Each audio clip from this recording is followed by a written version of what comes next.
Baptiste. Mesdames et Messieurs, bienvenue au stade Léopold Sédar Senghor, où se tient aujourd'hui la conférence de presse du sélectionneur national, Monsieur Pape Thiaw, en vue des 2 matchs amicaux que le Sénégal va livrer contre le Brésil le 15 novembre et contre le Kenya 3 jours plus tard, c'est-à-dire le 18 à Antalya, en Turquie. Et le coach est accompagné par le responsable des compétitions internationales et 6e vice-président de la Fédération sénégalaise de football, M. Cheikh Ahmed Tidiane Seck. Il y a également M.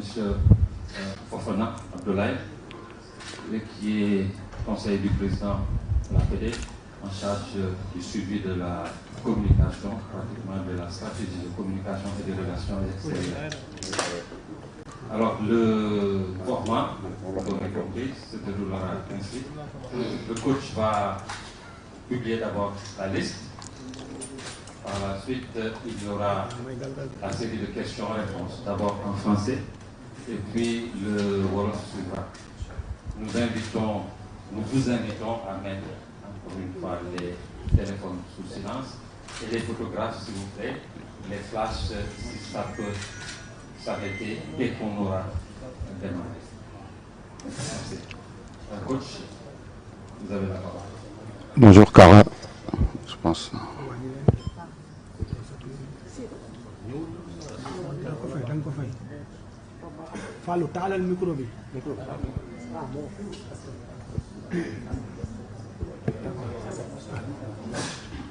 Bonjour tout le monde. Je pense. Bonjour tout le monde. Merci d'être présent ici pour la conférence de presse des matchs contre le Brésil et contre le Kenya. Je vais publier la liste et après je serai à entière disposition, à votre disposition. Edouard Mendy, Mori Diaw, Yvan Diouf, Khalidou Koulibaly, Ismaïla Jacob, Elhadji Malick Diouf, Ilaï Kamara, Moussa Niakhaté, Antoine Mendy, Mamadou Sarr, Abdoulaye Seck, Pathé Ciss, Pape Gueye, Idrissa Gana Gueye, Pape Matar Sarr, Mamadou Lamine Camara, Rassoul Ndiaye, Sadio Mané, Hassan Diaw, Iliman Ndiaye, Ismaïla Sarr, Cheikh Tidiane Sabali, Ibrahim Mbaye, Nicolas Jackson, Chérif Ndiaye, Habib Diallo et Boulaye Dia. Merci.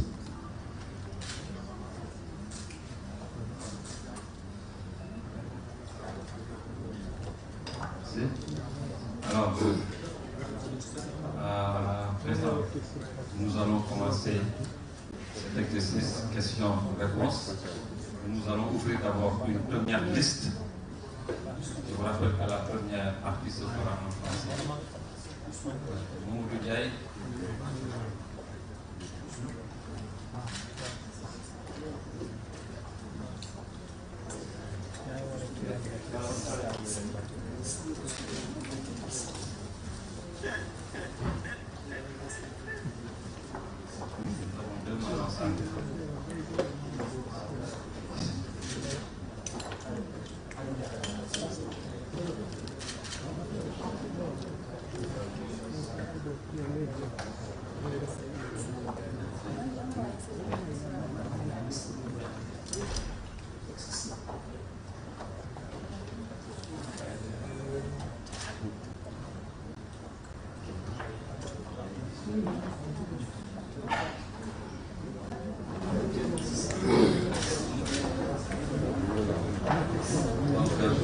Nous commençons par ces 5 questions.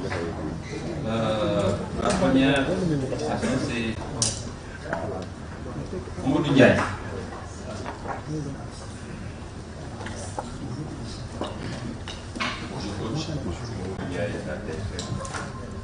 La question, j'ai deux questions. La première, comment vous avez réussi à convaincre Ibrahim Mbaye, étant donné que le Maroc semblerait très avancé sur ce dossier-là? Une deuxième question, pourquoi le choix du Kenya, étant donné que l'équipe n'est pas qualifiée pour la prochaine année? Merci. Oui, bonjour Mamadou.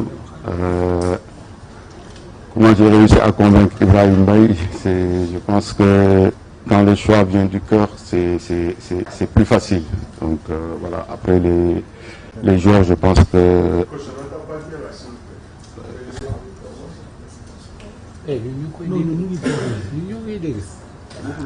Donc voilà, il fallait se déplacer et rencontrer ses parents parce que nous, au Sénégal, on sait qu'on a des valeurs, on a des coutumes, nos parents sont très importants. Donc il fallait rencontrer sa famille et discuter avec eux et leur présenter le projet.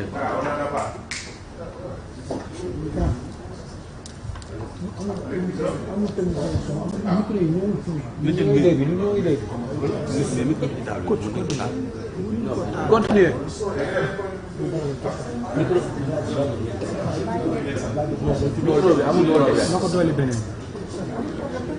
Voilà, bon, micro est à mon problème. Son va être aussi caméra.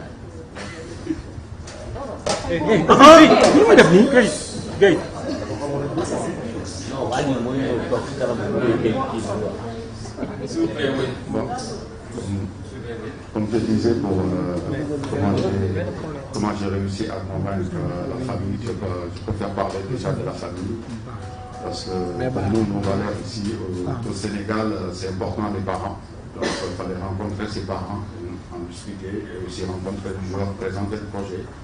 Et je pense que, comme je l'ai dit au début, quand c'est le choix du cœur, c'est plus facile de convaincre un joueur. Donc voilà, et Ibrahima a voulu jouer pour le Sénégal.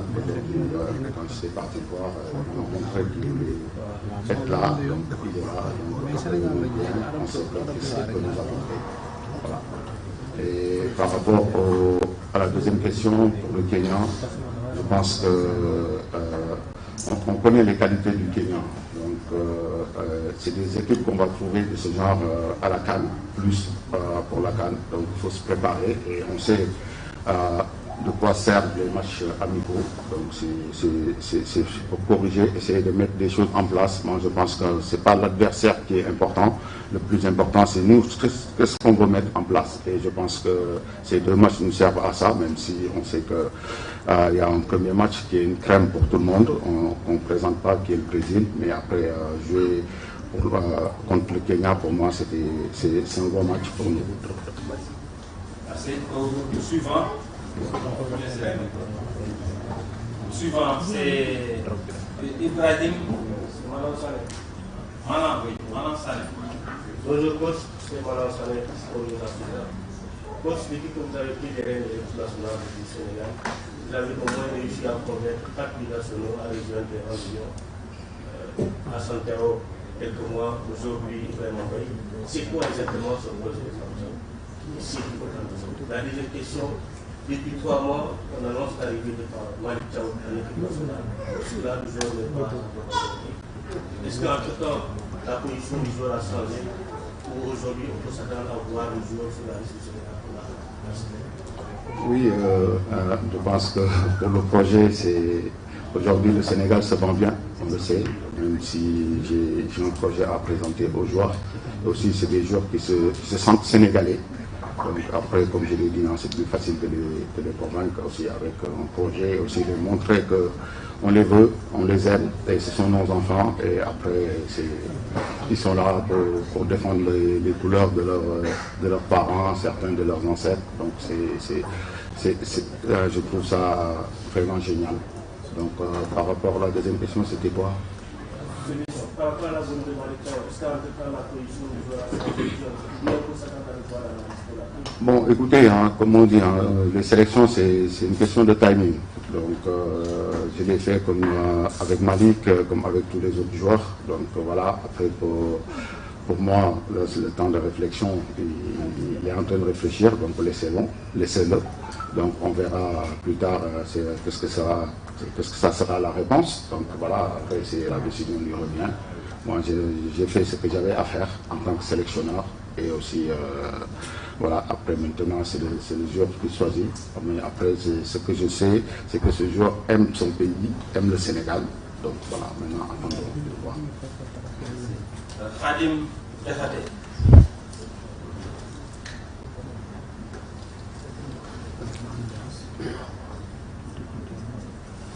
Bonjour coach. On a le sentiment qu'aujourd'hui le Sénégal veut désormais anticiper en tout cas sur les générations futures, notamment en ciblant des jeunes à fort potentiel formel.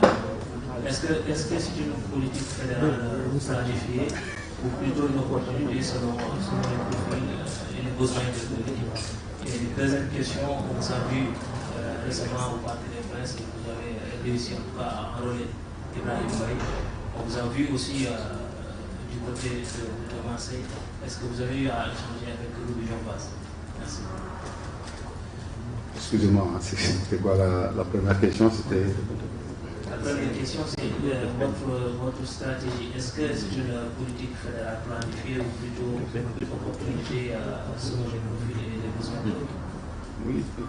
Oui, je pense que même avant que je sois le sélectionneur, on a vu que notre équipe se rajeunisse de plus en plus. Donc voilà, il y a des jeunes qui sont là, après il y a des cadres qui sont avec les jeunes et ça se passe très très bien. Et je pense que aussi, pour moi, ces jeunes, ils ont la chance. C'est une chance. Pourquoi cette chance? Cette chance, c'est de côtoyer un joueur comme Sadio Mané, un joueur comme Kalidou Koulibaly, Gana Gueye, Edouard Mendy et je peux en citer tant d'autres. Donc je pense que ces jeunes, le fait de venir plus tôt et voir ces gens évoluer, je pense que ça leur permet d'avoir de l'expérience et aussi de gagner plus au niveau professionnel et aussi au niveau de patriotisme surtout, et aussi d'autres choses que dans le football que ces gens peuvent apporter. On sait que ce sont des monuments, et aussi avoir ce mélange de jeunes et des joueurs cadres, je dirais, c'est très important et aussi plus bénéfique pour les jeunes. Oui, pour revenir aux bases, c'est sûr que je sais que c'est une demande nationale. Hein. Donc, moi, en tant que sélectionneur, depuis le début, je me suis rapproché de sa famille. Donc voilà, après les discussions continuent. Maintenant, on verra plus tard. Attendez que l'autre d'abord. On termine la liste. Après Khadim, c'est Oumou Diakhaté Ma. Kumba.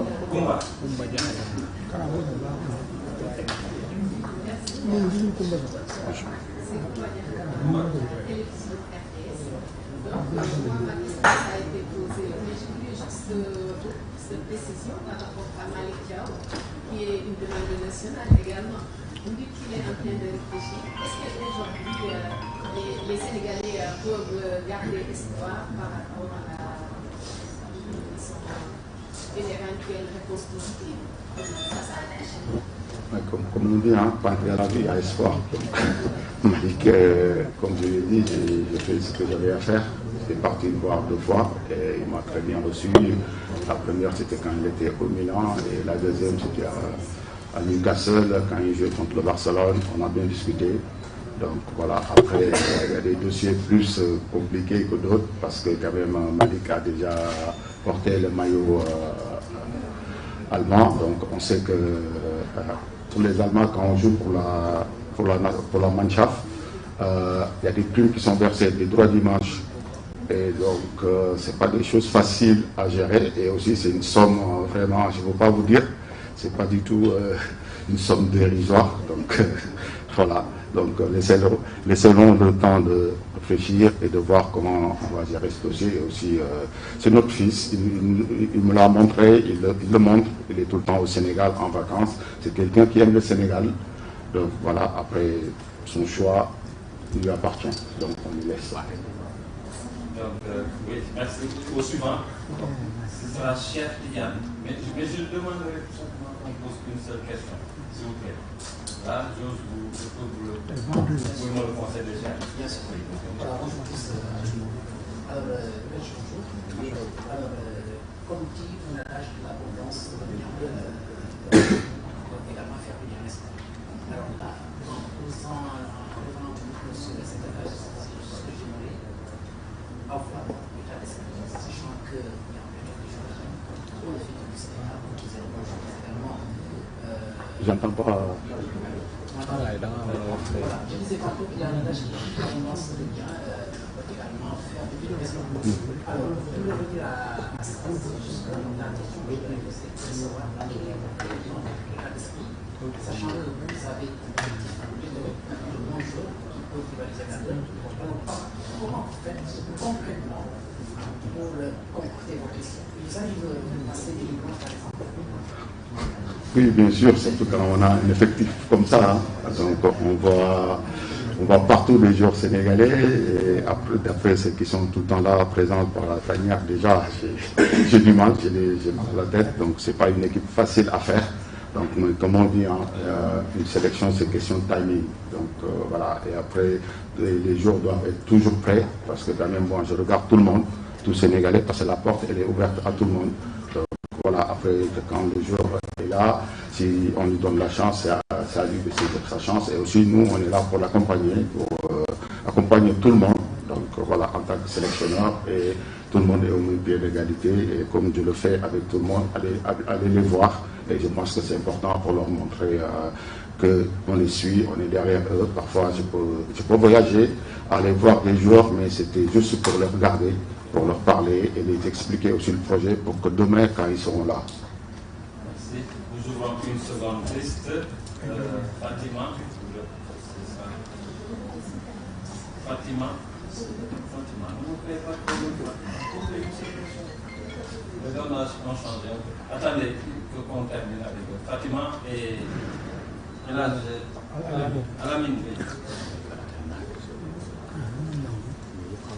Alamine.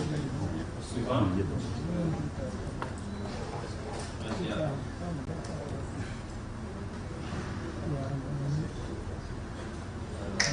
Oui. Avocat.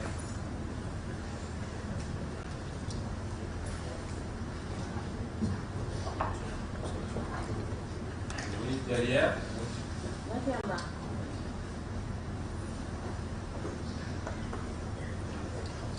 Ok, Fatima, allez-y. Je vais revenir sur l'absence de crédit sur la liste. Et surtout parler des matchs, comme je l'ai dit, pas de choix de nationaux, une victoire, et aujourd'hui, notre match est presque